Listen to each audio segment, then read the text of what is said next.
नारद ने जैसे ही देखा और नारद एकदम से उठ के खड़े हो गए।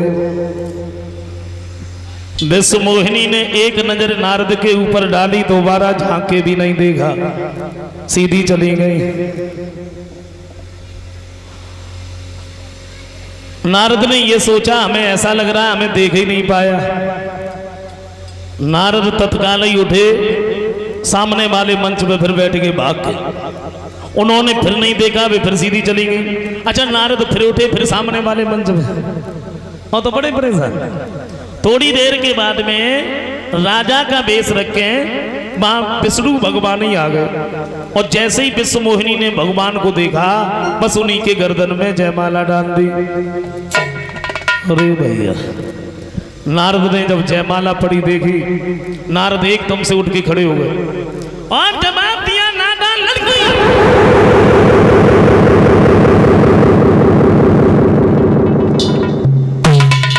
देख लिया तुम लोगों ने, ये लड़की तो बिल्कुल पागल है, किसके गर्दन में जयमाला डाल दी? और पहले मुझे देखो, मेरे स्वरूप को देखो, जयमाला मेरी गर्दन में पड़नी चाहिए। और तो कोई नहीं बोला। भोले बाबा ने जो गढ़ लगाए थे, दोनों गढ़ उठ के खड़े हो गए। एक बात कही, कहो नारद का शर्म ना लग रही का? नारद बोले, तू क्या हमसे ज्यादा सुंदर है? बोले, चेहरा तो देखो कैसे बंदर जैसे लाइन डोल रहे और शादी और करके चले आए। और जैसे ही नारद ने इतने शब्द सुने, नारद एकदम से भागे, और तो कुछ भी नहीं मिला, जल भरा हुआ था। जैसे नारद उस जल में झांके तो चेहरा बंदर जैसा। दोनों गणों को श्राप दे दिया, मूर्खो, तुम मेरी चेहरा की तरफ देख देख करके हंसते रहे, मेरी मजाक उड़ाते रहे, तुमने बताया नहीं, तो हम तुम्हें ये श्राप दे रहे हैं, तुम दोनों भूतल पर 3 जन्म तक राक्षस बनोगे। दोबारा नारद फिर झांके, जो असली रूप था बस वही रह गया, लेकिन क्रोध नहीं गया हृदय से। भागते हुए नारद विष्णु भगवान के पास पहुंचे तो क्या देखा, एक तरफ तो लक्ष्मी जी खड़ी है, एक तरफ विश्व मोहिनी खड़ी है, और बीच में भगवान खड़े। और भगवान ने जब नारद को देखा तो चेहरा की तरफ देख के थोड़ा सा हंस दिए, बस। अच्छा, आगे तो वैसे लगी थी, अब और ज्यादा लग गई। बोले, तुमने हमें कहीं का नहीं छोड़ा, और सच बात तो यह है कि तुम तो किसी का बसता हुआ घर देख ही नहीं सकते, और मेरा तो घर बसने भी नहीं दिया, उससे पहले उजाड़ दिया तुमने। पता नहीं तुमने किस किस को छला, लेकिन आज तुम मेरे हाथों से नहीं बचोगे। नारद बोले,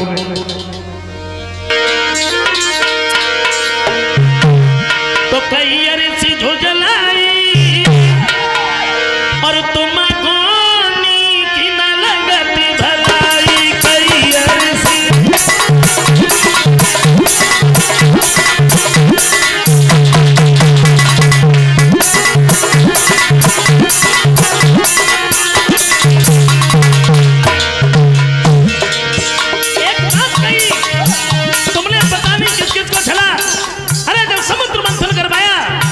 जिसमें से अमृत निकला वो तुमने देवताओं को पिला दिया, शराब निकली वो तुमने राक्षसों को पिला दी, जहर निकला भोले बाबा को बुला लिया, कौशल मारे, और लक्ष्मी जी निकली किसी को भी नहीं पूछा, अपने पास रख ली। और आज तो तुमने हमें भी झल लिया, लेकिन आज मेरे हाथों से नहीं बचोगे। बोले,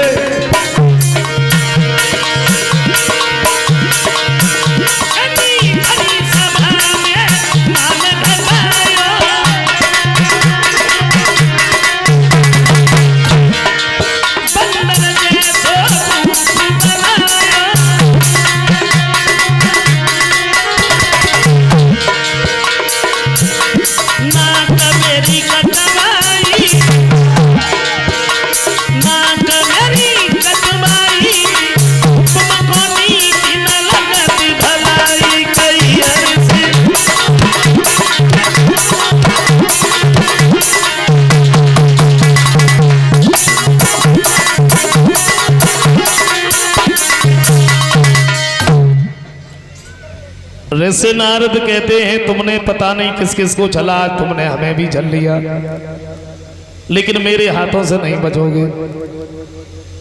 इस विश्व मोहिनी के पीछे मेरा खाना पीना भी छूट गया, तुमने इस विश्व मोहिनी से हमें मिलने नहीं दिया, तो ये मेरा श्राप है। इसी विश्व मोहिनी के पीछे तुम बन बन में इधर उधर भटकोगे। तुमने मेरी बंदर की सूरत दी तो बंदर ही तुम्हारी सहायता करे। राजा बन करके तुमने हमें छला तो भूतल पर तुम्हें राजा ही बनना पड़ेगा। अच्छा, ऋषि नारद ने श्राप दिया, भगवान ने क्या किया? भगवान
भगवान ने जैसे ही अपनी माया दूर हटाई है तो नारद ने क्या देखा? ना ही उस जगह पर लक्ष्मी जी है, ना ही विश्व मोहिनी है, अकेले भगवान खड़े हैं।